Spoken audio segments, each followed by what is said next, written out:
동료들이 너무 싫고 싸움도 잦아서 좋게 해결할 수 없는 상황이 되었다면 두 번째 방법인 공격을 해야 합니다. 동료의 공격이 멈추지 않는다면 일장에서처럼 모든 녹취, 증거, 처방전 등을 수집하십시오. 당신을 어르고 달래서 현 상황을 무마시키려고 할 것입니다. 그러면 결국 공격한 동료보다는 당신 편을 들 가능성이 높은 거죠.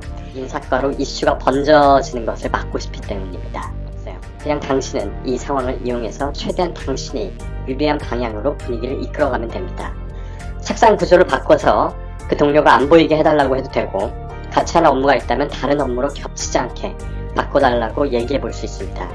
이런 식으로 상황을 유리하게 바꾸고 계속 아웃사이더로 살아가십시오.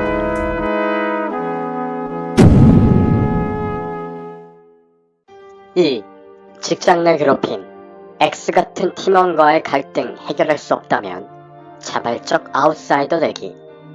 일장과 같이 팀장과의 갈등이 아니면 사실 회사를 간둘 정도의 극단적인 스트레스나 인사과 혹은 노동청 신고까지는 갈 정도의 사이즈는 아닙니다.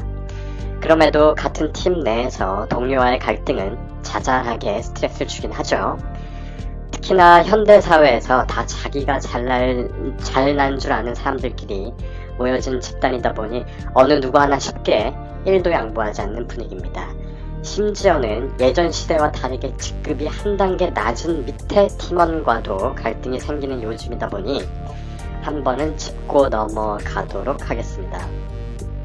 사실 직장생활에서 갈등이 아예 없기는 불가능하기 때문에 이러한 자잘한 스트레스는 그래도 적당히 받아들이고 한 발 양보하고 생활하라고 말해드리고 싶어요. 100% 완벽한 회사 생활이 어디 있겠어요.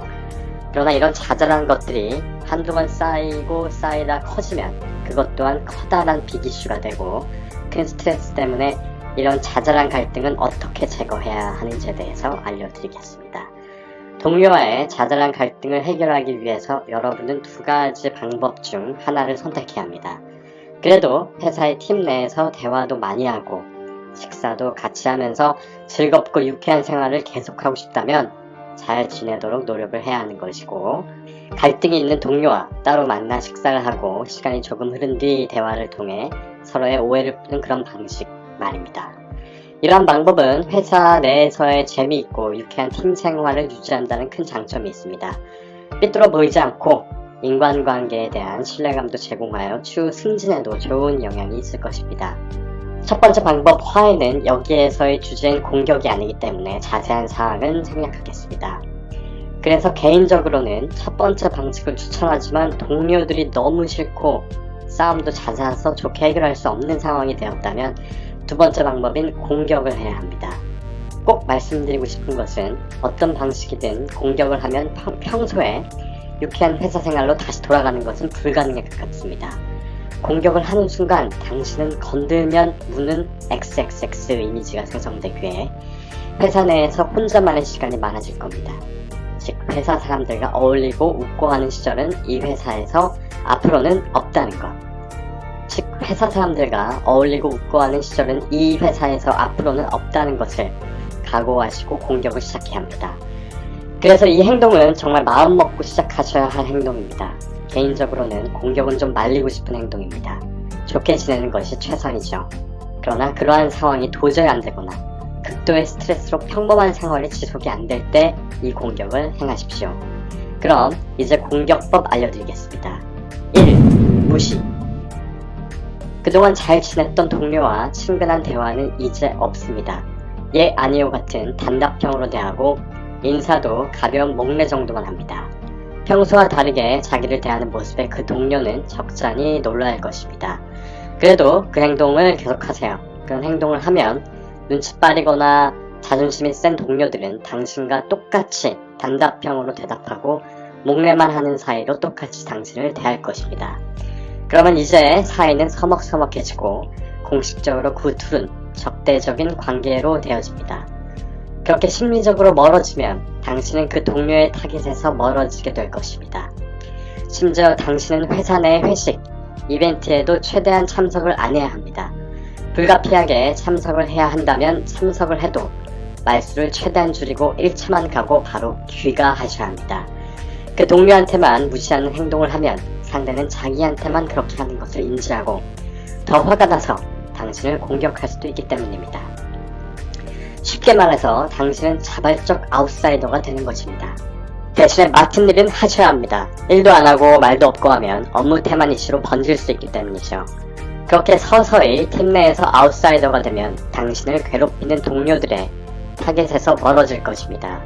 그리고 그 동료는 당신에게 개인적인 사정이 있다고 생각하며 관심을 끌 가능성이 높아지죠.